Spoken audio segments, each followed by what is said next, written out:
Chi vince, Fender o Thomann? No, secondo me Thomann. C'è un commento sotto al mio video della denuncia di Thomann contro Fender che mi ha lasciato veramente senza parole e voglio leggerlo subito, senza girarci intorno. Alessandro, praticamente sei la Meloni della musica. Come fai? Fai male. Ragazzi, lasciamo stare la politica, ma il punto resta lo stesso di sempre. C'è chi pensa che io non voglia scontentare nessuno perché Fender mi ha regalato 2 chitarre e con Thomann ci lavoro da anni. Allora, mettiamo una cosa subito in chiaro. La mia moneta non sono gli strumenti che arrivano qui in studio, che spesso devo restituire. La mia moneta è la fiducia di chi mi guarda da anni ed è l'unica cosa che non sono disposto a svendere per nessun marchio al mondo. Oggi quindi prendiamo 10 commenti veri scomodi, li affrontiamo uno per uno con l'aiuto di Fabio Cotta, il mio lutaio, che le chitarre le smonta e le rimonta ogni giorno da 30 anni. E alla fine di questo video saprete se conviene davvero spendere il triplo per un logo sulla paretta oppure se quel logo vi sta semplicemente svuotando il portafoglio. E vi avviso, oggi non faccio sconti a nessuno, né a Fender né a chi la odia per partito preso e magari neanche ci ha mai messo le mani sopra. Ciao ragazzi, sono Alessandro Giordani, sono un chitarrista e partiamo dal commento più diretto. Fender e Gibson le peggiori chitarre per quanto riguarda il rapporto qualità-prezzo. Valgono sì e no un terzo di quello che costano. Una frase pesante, ma dobbiamo capire cosa cambia davvero tra una chitarra da 300 euro comprata online e una Fender da 2000 con lo stesso identico taglio. Ho chiesto direttamente a Fabio Cotta cosa vede quando apre una Fender moderna sul banco da lavoro e la risposta mi ha zittito per un secondo. Allora, sì, per quanto riguarda la qualità della lavorazione non è messa in dubbio, se non diciamo nell'innesto manico, nel senso che il manico ce va un po' largo, ogni tanto c'è sta cosa, pure sulle americane. Per quanto riguarda i legni, stiamo parlando dei legni che sono stagionati in maniera forzata. La Fender non lo nasconde nemmeno, lo fa vedere che c'ha dei cilindri, vabbè, dove posizionano il legno. Dentro a sti cilindri ci mandano l'aria compressa, riscaldata, che fa la stabilizzazione dei legni e che non è il massimo per un prodotto di qualità. E Fabio lavora ogni settimana su strumenti di ogni fascia di prezzo, quindi quando parla di componenti parla per esperienza diretta e non per sentito dire. E qui mi chiedo, quanti di voi hanno risparmiato per mesi convinti che quel legno particolare, quella vernice, quel nome sulla paletta valessero davvero il triplo? Personalmente tra una messicana e una americana ti ho detto, io non vedo differenze nei legni, manco li sento, cioè da spenta io non lo sento.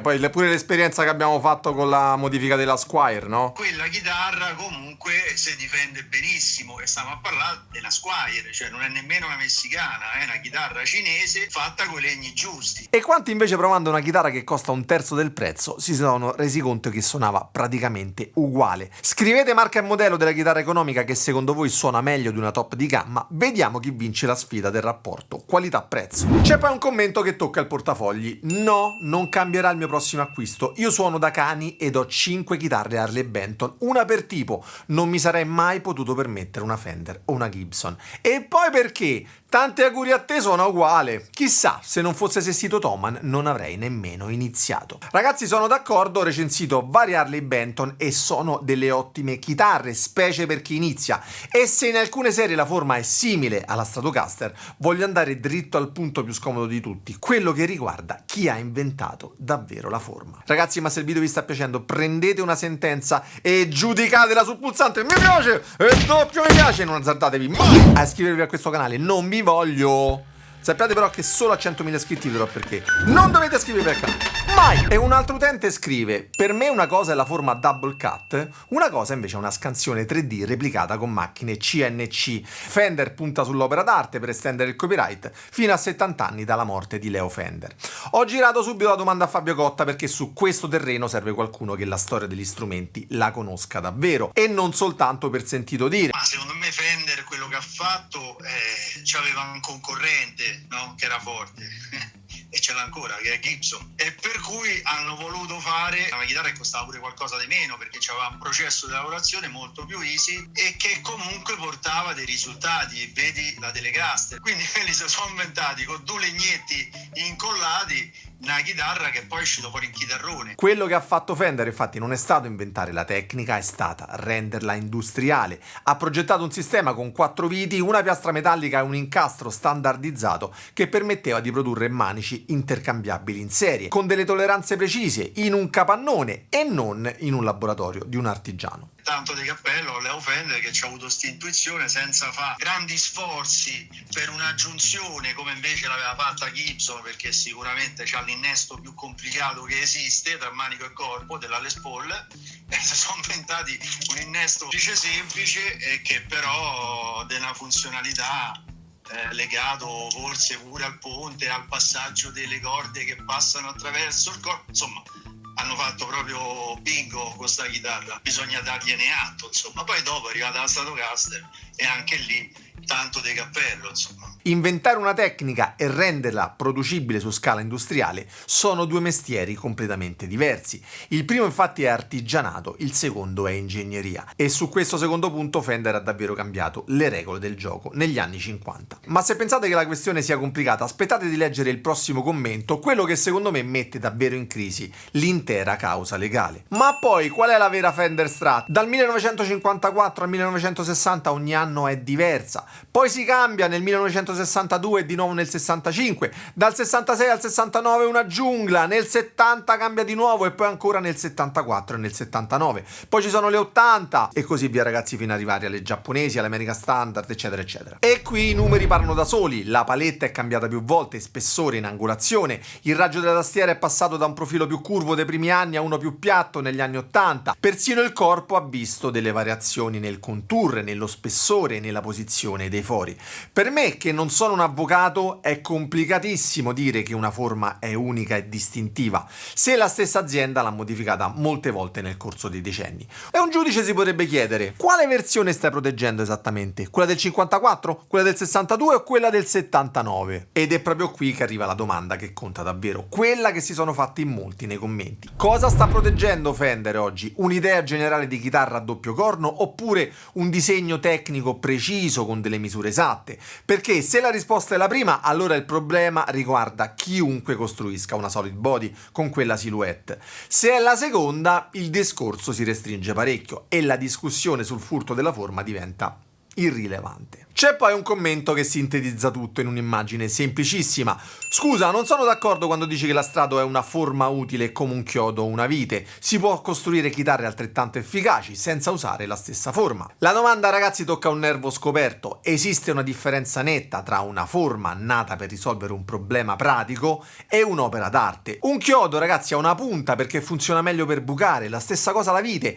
Non ha una funzione, un'intuizione artistica. Se un tribunale stabilisce che il corpo della Stratocaster nasce da scelte ergonomiche, quella forma diventa difficile da proteggere, come si protegge ad esempio un dipinto. Se pensate che sia un'esagerazione, sentite cosa ha scritto un altro utente. Mostarda il Magnifico. Allora, noi napoletani vogliamo l'esclusiva sulla forma della pizza. Ci devono pagare 30 cm per ogni pizza che fanno nel mondo. Da qui all'eternità saremo ricchi più del petrolio.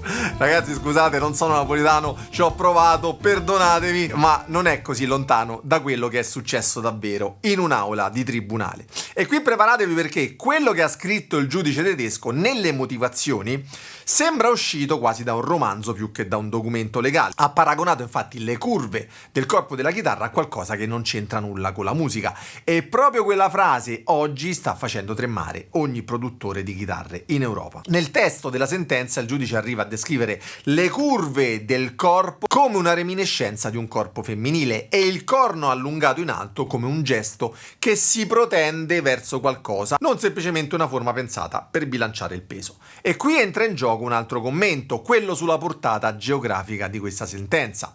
La sentenza del Tribunale di Düsseldorf è armonizzata alle leggi sul diritto d'autore a livello europeo, quindi se è vero che Fender non ha una sentenza favorevole in tutti i paesi aderenti all'Unione Europea, è vero che la sentenza può essere utilizzata come precedente in caso di contenziosi dello stesso genere. E questo è vero, la Germania è uno dei mercati più grandi in Europa per la vendita di strumenti musicali e le leggi sul diritto d'autore sono simili in tutta Europa. Questo significa che se un giudice italiano, francese o spagnolo che si trova davanti a un caso simile potrà usare quella sentenza sentenza come una specie di bussola, anche se non è obbligato a seguirla alla lettera. E ora arriva il punto più scomodo, quello che pochi hanno notato. Sarò sempre un fan di Fender e continuerò a suonare le mie Stratocaster, ma ritengo che Thomann abbia agito bene e correttamente. Se quella forma è brevettabile, lo deve stabilire un giudice e non qualche dirigente californiano che si è svegliato tardi. Potevano registrare la Strato quando l'hanno ideata. E qui, ragazzi, secondo me il commento coglie nel segno più di quanto sembri.